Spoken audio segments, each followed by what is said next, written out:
Hello and welcome to the Hedonistic Way at Midday show. I am Renee Main, and today I have someone who has dedicated her life to it. She has danced in the shadows with it. She has been high on ecstasy with it. She's been hurt by it, shamed by it. Now she's tasted all the flavors. She's nestled in and she's sharing profound wisdom on it. It is love, and she is the author of Become the One. She is a self-love, relationship and intimacy coach. She's got an incredible journey. She's got a humongous heart. She's gloriously mischievous, a warrior for becoming your own soulmate. I'm so excited to welcome the wonderful EJ Love on this show. Welcome, beautiful. Thank you. What an introduction. I loved it. It's like my favorite thing to do is just like tune in and get a vibe for how just the alchemy between us. So it's like my favorite thing next to the shows is to just tuning in. So I did get when I was tuning in, like I felt that that warrior hugely strong in you. And then, but underneath it's this vulnerability that I really picked up on as well. And then this mischievous girl as well. So I want to ask you about that mischievous girl, first of all. Tell me about that side of you, because I feel like you've had quite a journey with that part of yourself. Yeah, that's interesting that you picked that up. I definitely feels like it's a part of myself that was really shut down for a long time. The playful, the fun, and a lot of my life it got really serious and really work focused and really purpose focused. And my partner knows as well is that I love to play games and I love to just do different things like improv and just bring out that playful side, that playful innocence. And I'd say that in my life, I've actually had a lot of experiences that have been taboo in society. Yeah. And I guess I think what maybe that would be called mischievous as well. Yeah. But very much just became my normal. But when I think about mischievous, I think about more the real playful side, which I think is really shut down in society, is the permission to just be really playful and to let go of like having to necessarily achieve. And that really is one of the things, particularly in the past year, as you said, I talk about becoming your own soulmate, has helped me to really come back into the center of myself and my soul is that playful, mischievous innocence. Yeah. Why do you think that has been shut down and lost in so many of us? Why do you think that? Yeah, so one of the things that I teach a lot about is roles, and that we all have these conditioned roles, like identities, like masks. Roles is just essentially another term.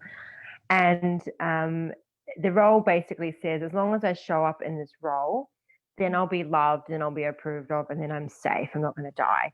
Yeah. So it's a roles like the high achiever, the caretaker, the people pleaser, the teacher, the leader. These are identities, and I have spent the last couple of years really releasing these so that I could actually show up more from a soul-led place, rather than showing up and being a leader and getting this approval and validation, and realizing that actually never filled me up. And when I let go of these roles, I released these roles, and I actually started doing things that I never made time for before, like just fun and play and dating and doing different fun classes without any purpose, but just for the experience. Yeah. That's when I actually felt the most, I do feel the most lit up and alive, and it is bringing me back into balance with, inside of myself, instead of just really swinging one way, which is usually playing out some kind of role. Yeah, absolutely. And that's, I think, just in that, and it's funny you spoke about that, because my partner and I were talking about that yesterday, as doing something that's just for you, because automatically you've got no expectations about what you want, what outcomes you want, or what outcomes you expect that you want to gain from that, which is I think is really, really important. You spoke about taboos. Now, taboo conversation is something that I love to give airtime to. Tell me about your journey with taboo, and what do you think is something that most people don't understand about taboos? Yeah, does that make sense? Yeah, totally. Yeah, so I think in my life I've done a lot of things that are not spoken about publicly, that is like underground. Yeah. So for me, I was brought up as a Catholic, went to a Catholic all-girls school. I feel like such a stereotypical story. And I ended up becoming quite sexual and going through a bit of a slutty phase, and then ended up in the swingers scene, in the world of swinging, as a single woman. I did that for a couple of years, and again, that was, that's a lot seen as taboo. Yet, oh wow, I know so many people that do this. I know so many people that are exploring their sexuality in this way, and I ended up running swingers parties, and then that led me into escorting. So that led me into working as an escort, traveling, touring around Australia, and did that for about 3 or 4 years before I discovered Tantra and started going through my own sexual healing journey with that, and then spent doing that for another three years. And that's been really, like, I feel like there's still taboo around that because people don't understand it. And I think that's the main thing around the taboo, is that it's just that people don't understand, and whatever they don't understand freaks them out. So even like marrying myself, for example, and my whole book is about my journey into self-marriage. And I came out publicly on TV about both the escorting and the sexual healing, how I went from escort to sexual healer and my relationship coach. And then about marrying myself, which ended up going viral. And the response that I received, actually, I received almost hardly any response from people with coming about escorting, but the self-marriage was like so much judgment and so much people just saying lots of negative things and saying that I'm crazy and I'm narcissistic and just all these things on one of my videos that went viral. Yeah. And the guy I was dating at the time, he got triggered by it. He's like, they don't even know you. They don't know what you're like. They don't. And I wasn't triggered at all. I was, I really got, he was like really caring, caring for me. And I was like, it's cool. Like, it's just that they don't understand. Like, it's just that to them, and the society's conditioning around marriage and what that is, to go and marry yourself is this really crazy woo-woo out there experience. And it's one of the reasons I wrote my book, is because I, wanted people to understand also, okay, what was the story, why I really did it, and then why I went and did it for other people and have, done these ceremonies for people all over the world who want to go on that same journey. Yeah. And so for me, it really, the taboo is just about not understanding. And if I could say anything to anyone, is just to be curious. Be curious of like, oh, why is that taboo?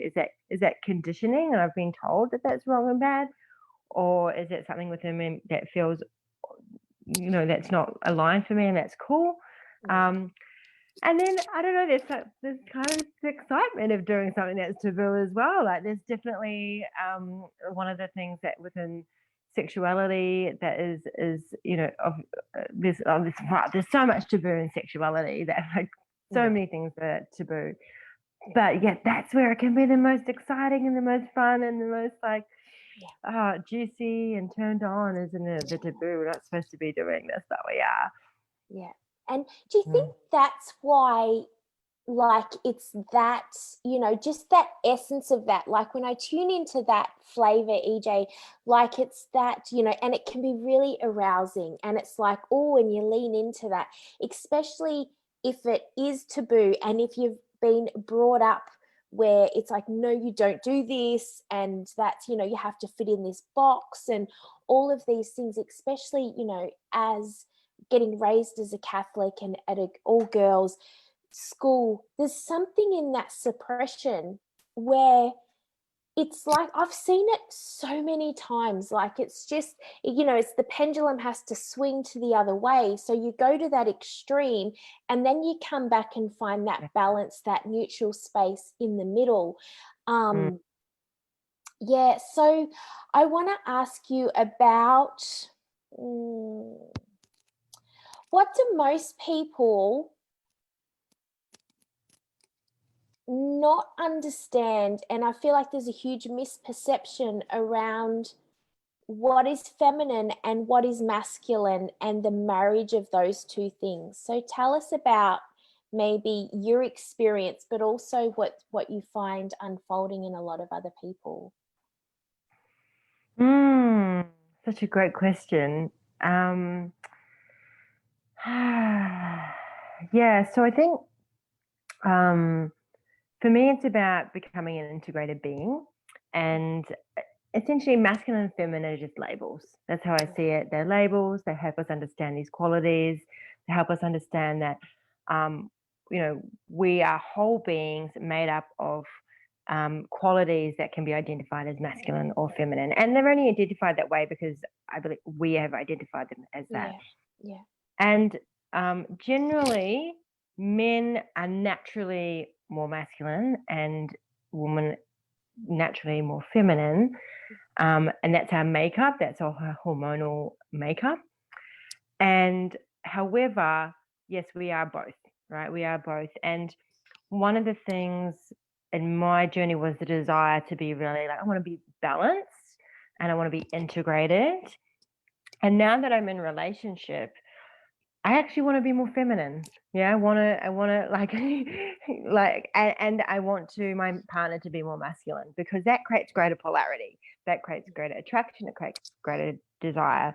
And even though we are, you know, integrating both, we get to really play with that polarity. In my past relationships, I was very much in an unhealthy masculine, yeah, and my partners were more in an unhealthy feminine.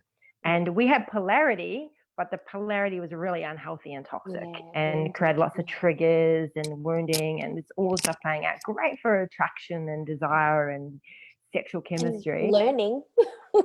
Yeah, learning, healing, growth.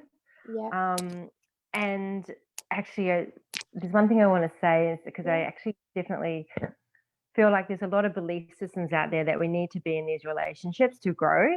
And I still experience, so my partner and I, we're like, we have a really healthy relationship. We don't really trigger each other because I feel like we've done so much work and we're so self-responsible, yeah. and we catch it before it gets there. And we're just really committed Mm, to showing up and doing what we need to do.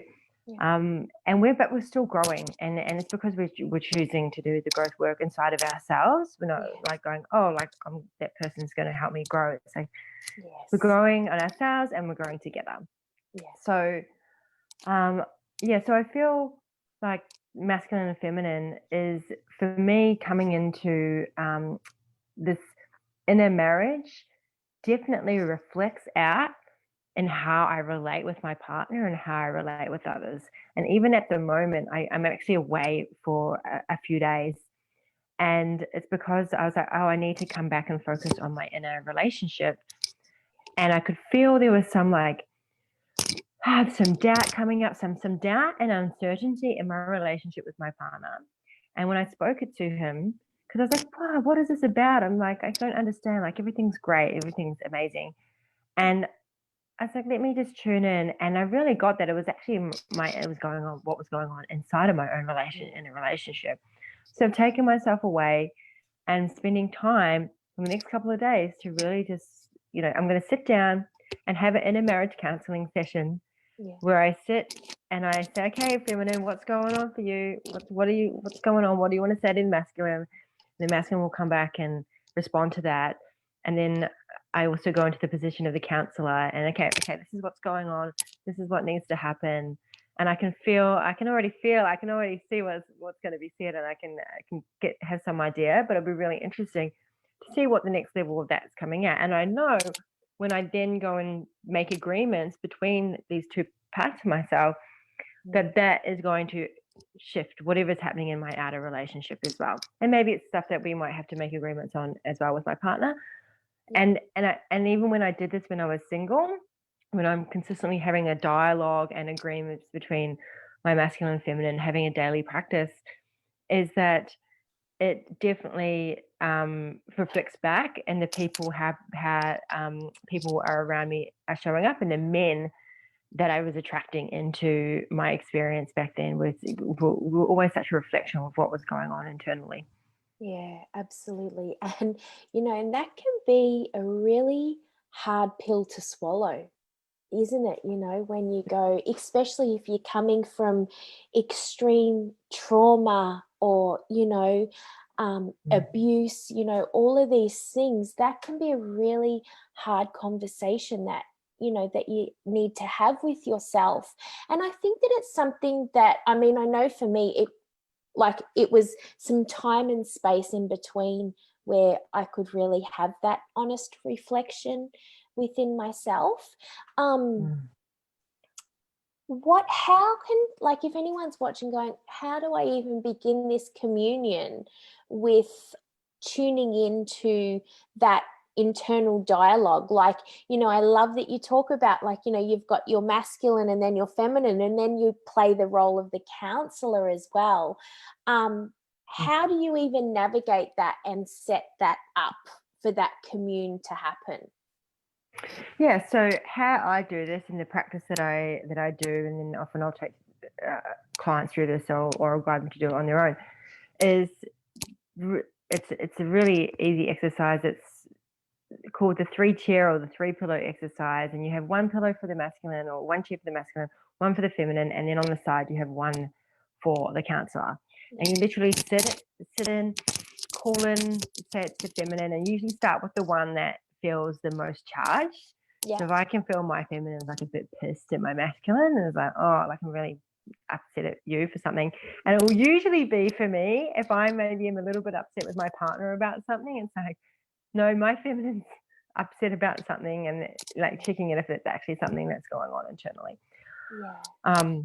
And so just know, like going and breathing in and feeling and trusting that your feminine will come through if you're starting with your feminine, and then just imagining the masculine sitting in front of you in the other pillow or the other chair and saying all the things that want to be said, all the things that want to be shared. And sometimes there can be an emotional charge.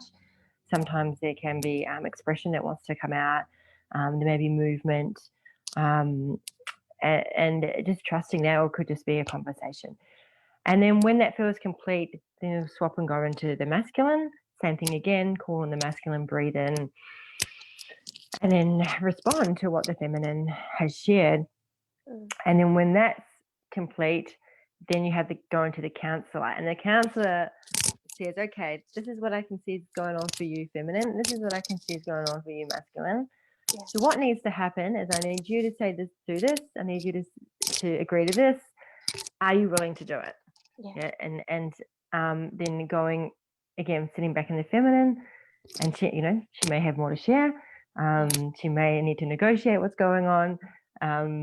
She may have to ask for more of what she needs from the masculine, and then back to the masculine, and then just going back and forth until there feels like there's a place of love and connection and agreement, just like in a normal counselling session where you have the two, same thing. So it's really powerful, and extremely powerful. And it doesn't have to happen all the time. I probably do it once every 3 to 6 months, where I can just feel like things have gone a bit wobbly.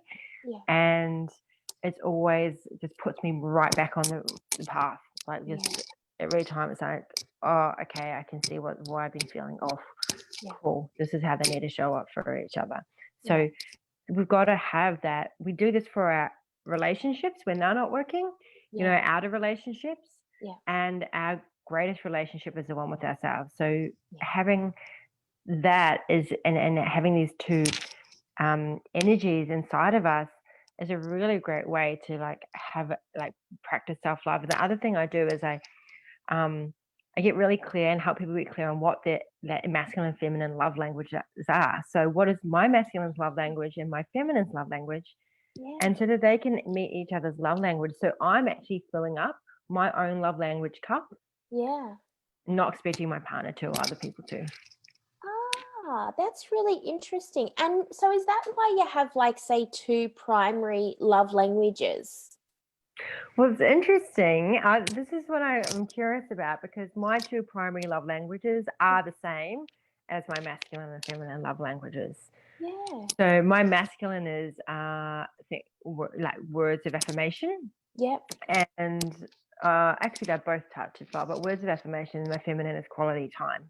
Yeah. And what I find is my masculine needs, say at the end of the day, he needs my feminine say, you know what, babe, you've done a great job today. I'm so proud of all the things that you've done and you've achieved. You've done really well. And so that he feels like he's not being emasculated, because my old response would be like, oh, you didn't get all the stuff done today. Look at your to-do list, and oh, you're a bit lazy with this and you didn't use your time and la la la. Can you imagine if I was saying that to my partner? My partner comes home from work and I'm like, okay, we didn't get this done. I was like, I would never say that stuff to my partner, because I would be emasculating him. And I am, so why would I do it to myself? Yeah. Right? Why would I do it to myself? Yeah. And then what that happens is when the masculine, my inner masculine, gets that appreciation, acknowledgement, that he wants to give more time to the feminine. He's like, of course I want to be here for you. What can we do? Like what do you want to do tonight? How do you want to spend our evening together, instead of just zoning out in front of the TV, for example? He wants to spend time with the feminine and give her pleasure. It's a great way to get more. It's a great way, if I notice that someone is becoming, or even myself is becoming, avoiding doing some kind of feminine practice like self-pleasure. It's usually because I'm putting too much pressure on myself, on my masculine, that he hasn't done enough and I need to do more. And I'm in the doing rather than the receptivity and the being. Yeah, that's really interesting. And that's, and I see that so often is, the thing that we need the most is the thing that we avoid. And do you think that that's why? Well, I think what's going on is whenever we're avoiding something, there's always a deeper fear or a deeper feeling that we don't want to experience from doing that. Yeah. So I know, and I'm classic for I can avoid self-pleasure for ages. And even though I know it's great and I love it, and I don't really teach a lot of self-pleasure these days, but I definitely have in the past. So I understand that. And I speak to other coaches in my same, we're the same. And I mean, not all of us, but just generalizing here. So is that we still might often avoid those things, even though we know that this is such a big piece. And usually it's because we're going to experience shame. We're going to experience pain. We're going to experience guilt. We're going to experience that because of how much pleasure has been suppressed in our society, that pleasure is wrong and bad and dirty, shameful, etc. And so the one thing that we know is going to bring us pleasure, we can avoid, because it's the mind wants to avoid feeling those feelings as much as possible. So make all the excuses and go and keep doing the things that are comfort zone for us. Yeah. Instead of actually doing those things that are going to actually help us feel alive and turned on and juicy and sexy and all the yummy things. Yeah, absolutely. Something just popped in my mind, and I'm just curious to hear your thoughts on it. If you look at the scale of consciousness and how they measure that, and desire is very low down on the scale of consciousness in terms of the frequency and the vibration that has. What is the difference then? Why does that desire vibrate so low? What is the difference then between this pleasure that is alive in you and it's that comes from that integrated self and that pleasure. What is the difference between that in terms of the frequency and vibration and the scale of that consciousness? So I don't know the exact answer to that, but Yeah. I can only share from what comes through. Yeah. I think that the reason why it might be low on there is because it's the experience of the desire, but the not having. Like I have, it's like I can desire it but can't have it. Like there's a Yeah. desire, whereas I think the experience of what's coming in is like really finding the joy and the desire, finding the pleasure and the feeling of desire. Yeah. Yeah, that's what it's like finding. Can we find the juiciness in the lives of that kind? Because I feel like the frequencies of the desire we're talking about are actually different. Yeah. Yeah, I feel like they're different. It's like, oh, I desire that. There's this strong kind of like desire, but it's not like the juicy. Really feeling like the desire and the juiciness and the desire, and instead of Yeah. that's what I would say anyway. Yeah, no, and I really like that. It's like, it's that external craving that you're longing for, so like that gluttony, so to speak, that that sense of desire where it's coming from a sense of being unfulfilled and this thing's going to fill me up. Where this one is an internal dialogue that's happening, which now I had this feeling come up and this question come up when you were speaking a little bit earlier about, you were talking about how, you recognized these things that you're feeling within your partner, but yet it was that internal of your own feminine and masculine. I feel like that for anyone that's in a relationship, like that would be sometimes such a hard thing to navigate. Like, how do you know when your partner's genuinely pissing you off and you need to have an honest conversation to then go, oh, hang on a minute, this is actually my own stuff? Like, how do you navigate that? Yeah, so I think it is about like having self-reflection and being able to go, okay, what's mine in this? Yeah. Like what's actually mine? What can I be responsible for?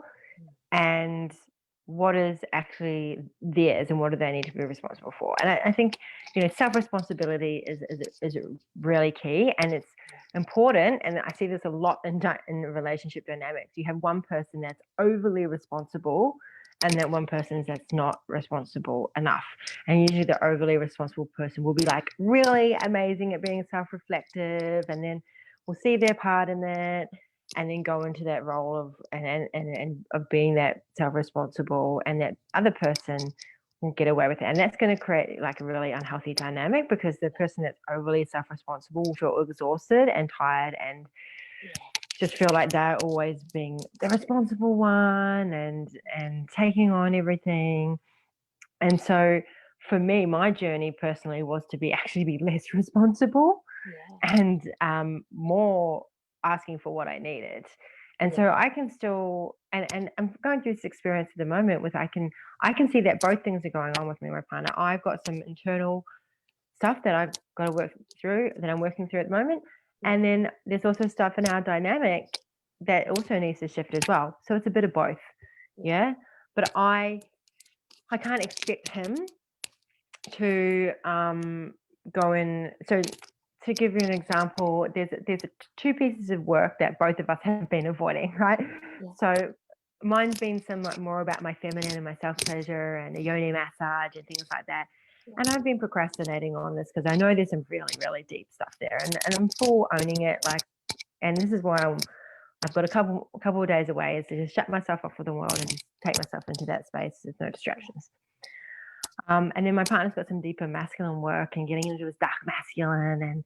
And for him, like, he's been a nice guy most of his life. So And he's done a lot of work around that already. And this is like the deeper layer, you know. Yeah. And he's been doing some procrastination around that.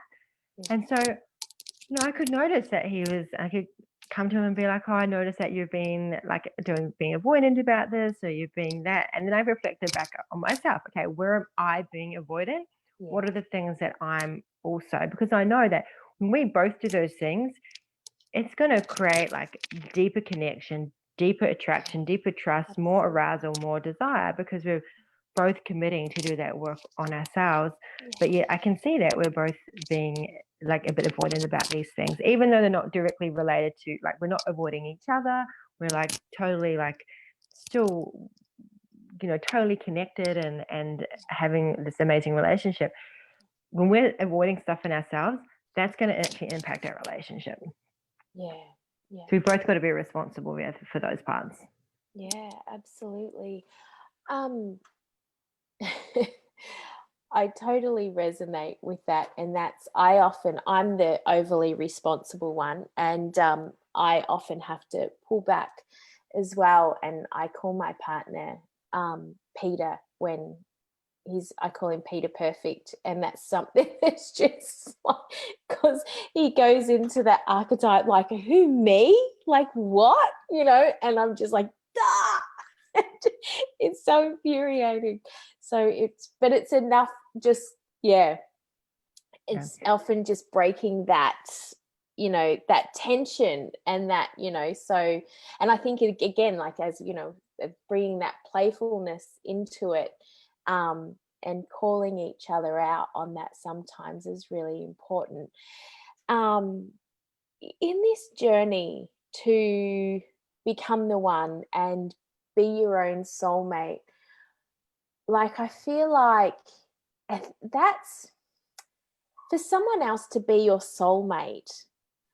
I kind of feel like that can carry a huge weight and burden on someone else. So it's a term that I've never really resonated with as like for someone to be my soulmate. So I really want to ask you about that. And that's why I think I really resonate with the work that you do, because being your own soulmate, I think, is the only way that we can fully show up for ourselves and our partners. So so tell me about that and your journey with that.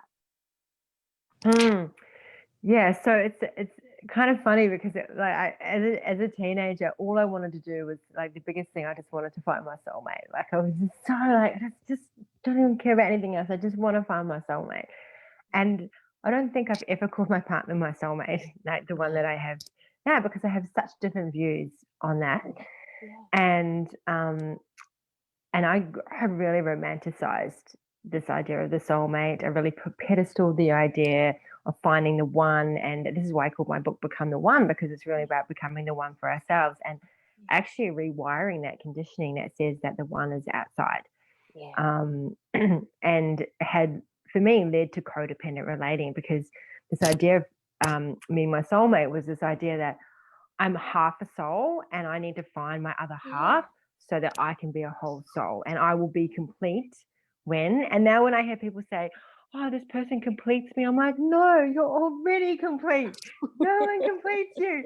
You're complete. That, because what's going to happen? What if that doesn't work out, or they don't show up in the way that makes you feel loved? And then you know, like, it's just going to lead into toxicity and unhealthy relating, because then we're relying on that person to give us their love.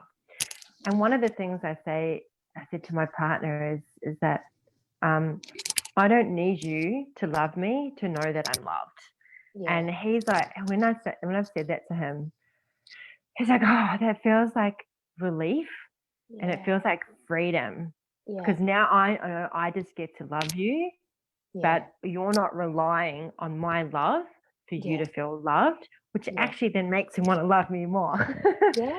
Right? Makes it, and he'll be reflecting that back to me. So the more that I'm, like, loving myself and being my own soulmate, the more that's going to be reflected back to me and how other people show up in my reality. So I talk a lot about being our own soulmate first.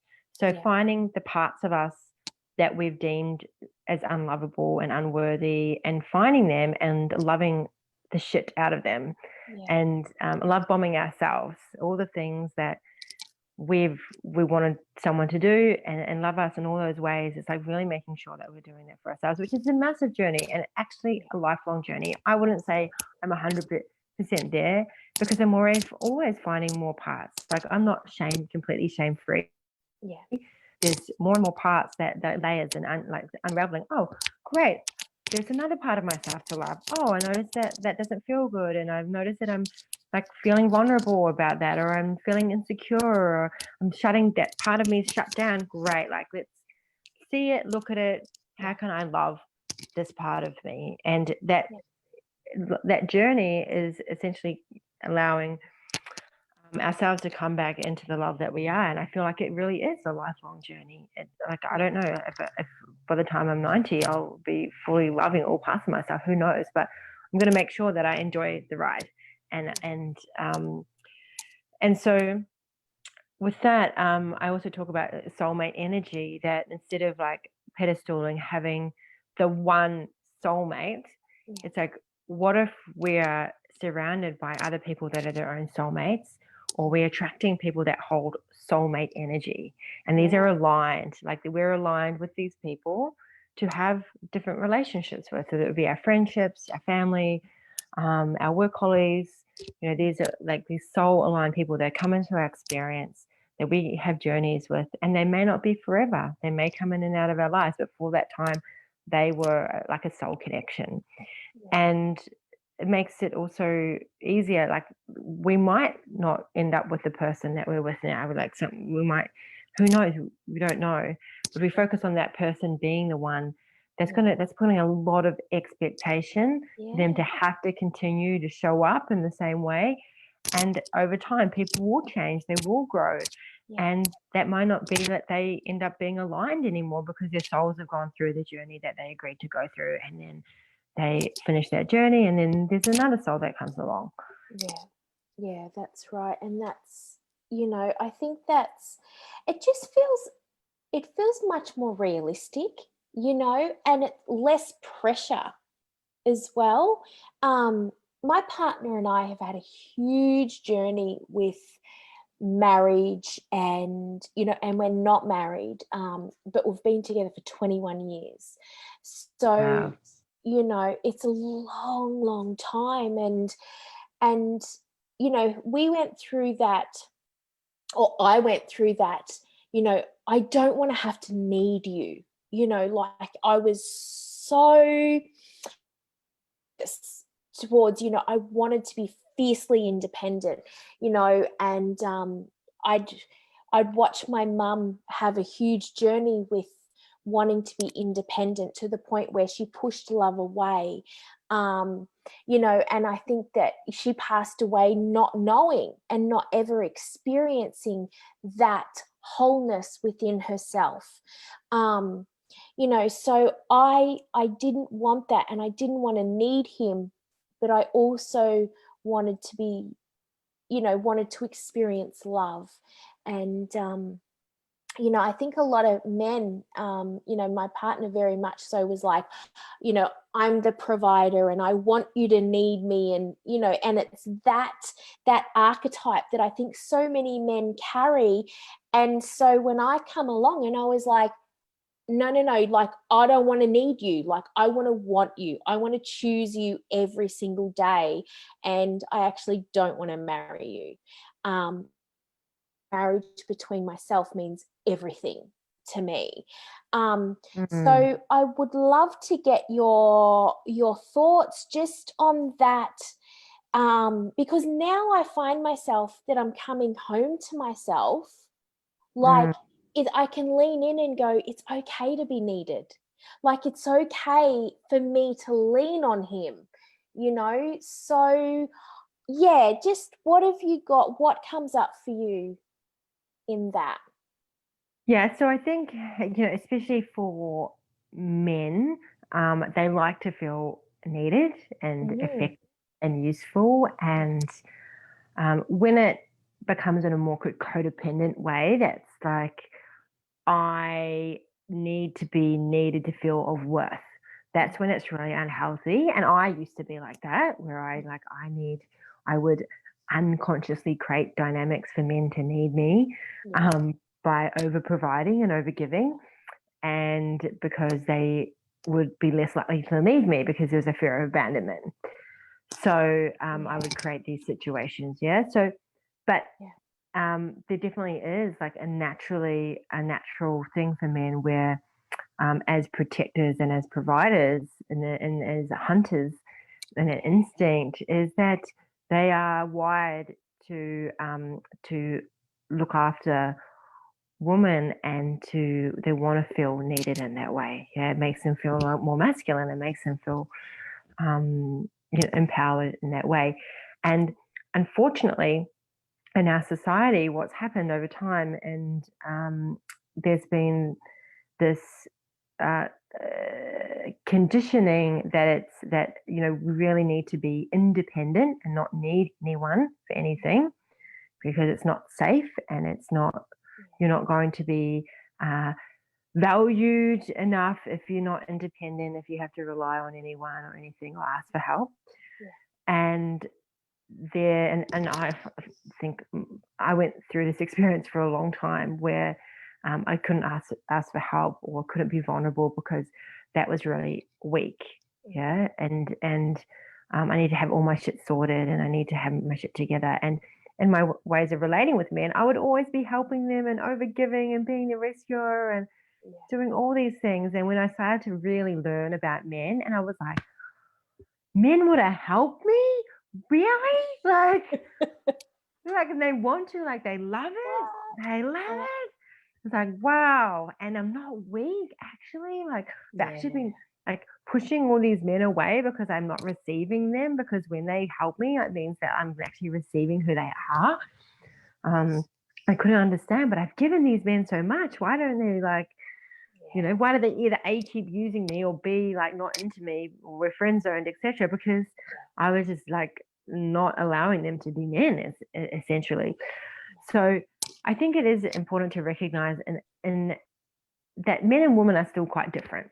Yeah. So even though we all have masculine and feminine, like we're still wired differently. And I love honoring the way a man is and who he is, and love studying men and learning about men. And I've worked a long time intimately with men, like working in sexual healing and working as an escort, like have spent a lot of time with men and grow to have a lot of compassion and understanding. So I really love to honor a man for who he is and the way he shows up. And I love seeing it in my partner.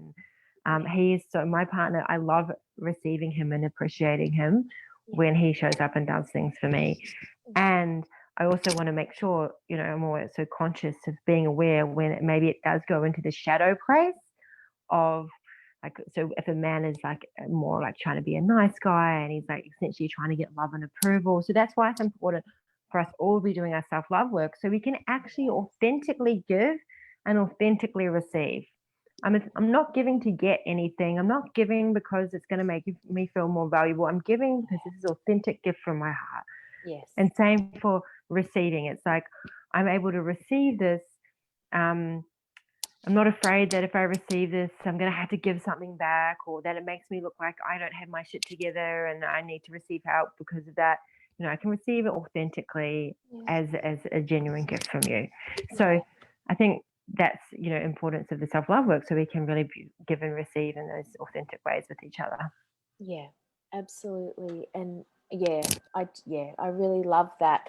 What come up for me when you said that is, this, and I love that. I think there's just such beauty and benevolence in honoring men as they are. I love that. And I love the and again, I think, like, just thinking about it now is when I do that, like, that really it brings back that playfulness, like up when you have that.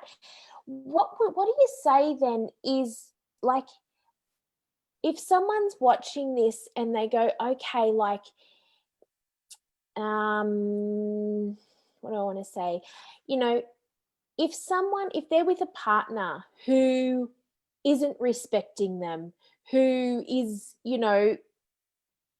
is in the shadow, who is not, it's not the love that that they want, what would you say to them in going, well, okay, like it's, yes, we can honor them and we can have compassion for where they are, but if it's at the detriment to, they need to leave or it's not a great relationship, like what would you say in that scenario? Yeah, so one thing I like to say is we can have compassion, but we need to have boundaries. Yeah. And that's the piece is like knowing when like actually this isn't respectful, this isn't honoring, and this I actually need to set some boundaries here. And that's just where a lot of people miss this, is that you can feel a lot of empathy, feel a lot of compassion, and they've got no boundaries. Like they're just allowing and enabling unhealthy behavior, disrespectful behavior. And boundaries are like so key. Like, and it is, it helps us have this in a relationship if we've got boundaries, and we're seeing there's people that we're relating with that are not treating us in a respectful, honoring way. And so that's the time to like look at really putting in some boundaries. And if the behavior continues, you have to discern, is this relationship actually going to serve me? And if your boundaries are consistently being crossed, probably no. Yeah. We can't really be in a relationship where boundaries are being crossed. It's impossible. Yeah. Would you say that boundaries come first before the compassion, or are they equal? It's a good question. So I think they are. It's both, because what I've also seen is I've seen people cut off their compassion to be over boundaried and protect themselves. And then they've just completely shut people out. And usually it's because they've had so much compassion and understanding and empathy in the past. They've been so hurt and they've been under boundaried, and they go, I'm never going to let this happen again. And they become over boundaried, and they have more of this like cutting energy because they're so afraid to be hurt again if they allow themselves to be like super compassionate. So it is finding that balance of, yes, I can feel compassion and I can love you, but I can have boundaries. I can have loving boundaries, but because I have more self-compassion and I love myself enough, and I love myself more, even because we have to actually love ourselves enough and have more compassion for ourselves. And I feel like as I'm saying this, it's like I can feel it's like the inner masculine really looking after the feminine.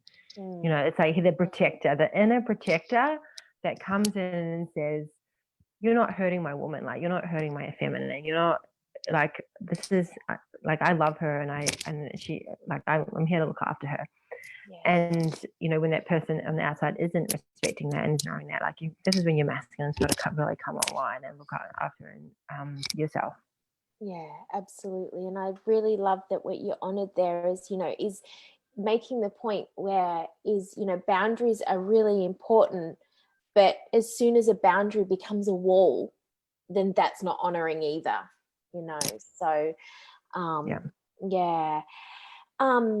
as we wrap up now, because I really want to honor like your time, what like to someone who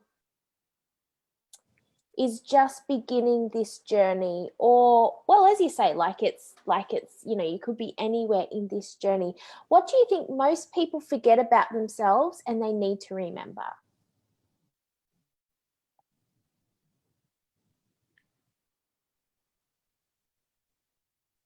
Oh, you just froze there. I just missed that. Sorry, that's okay. Do you want to repeat the question? Yeah.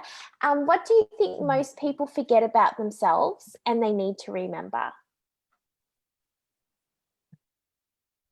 No, I missed that as well. Sorry.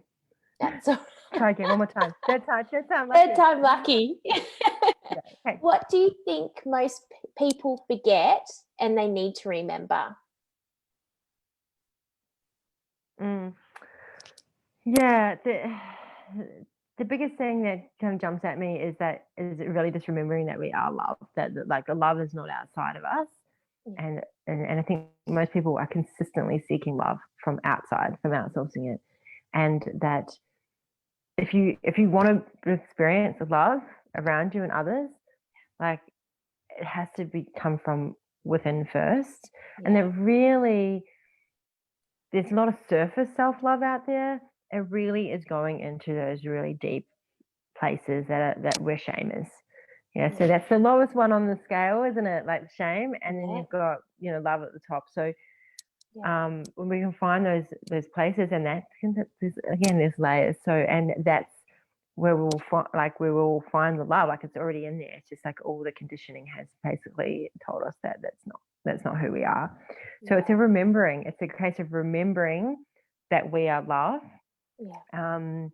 And that's where we become the one for ourselves, is when we continue just to commit to becoming the love that we are, and really feeling it. Absolutely. I think you just said two really potent and powerful things there. Is you can't outsource love, and find sit in your shame and find the love in there. Like that's just I think that is the beginning of such a profound self-honoring journey. So last question, what is turning you on right now?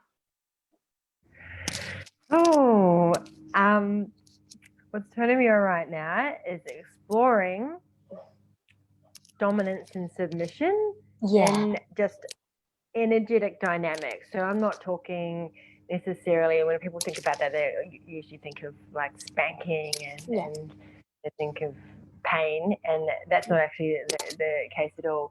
But I am loving when my partner really takes the lead and really allows me to submit and surrender. And it both inside, it might be like even going out for dinner and he's just like, be downstairs 8 p.m, wear this, don't be late.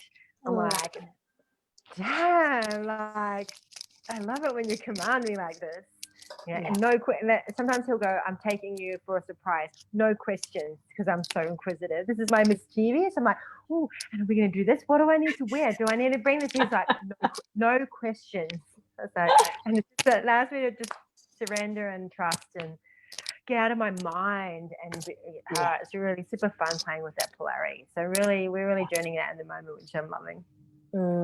I love that. That's I think it's one of my, and that's I think is again, like a lot of people have misperceptions about what that dominance and submission, kind of what those roles look like. But like the play in that dynamic and the energy behind it is so cool. And it's I mean, that's just a whole other conversation within itself, but I love that my partner and I are journeying that as well. And it's just again a continual it's a continual exploration of self and each other and the dynamics and and play and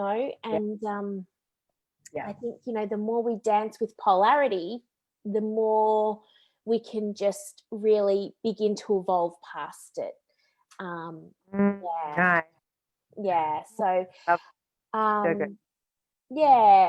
thank you so much for being on the show today. I've just really loved everything that you share and everything that you do. The work that you do is so important. That sacred union, moving beyond self and sinking back love, I think is the most important work that we can do, and you're leading the way so beautifully. So thank you for being on the show today and everything that you do. your work is beautiful, your ceremonies are beautiful, and I can't wait to read your book because I just love everything that you're sharing and doing in the world. So thank you. Thank you. Thank you. Thank you for having me. It's been great. I've loved it.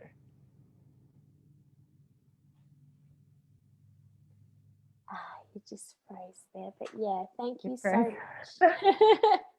Thank you everybody for tuning in, and I will see you all next week.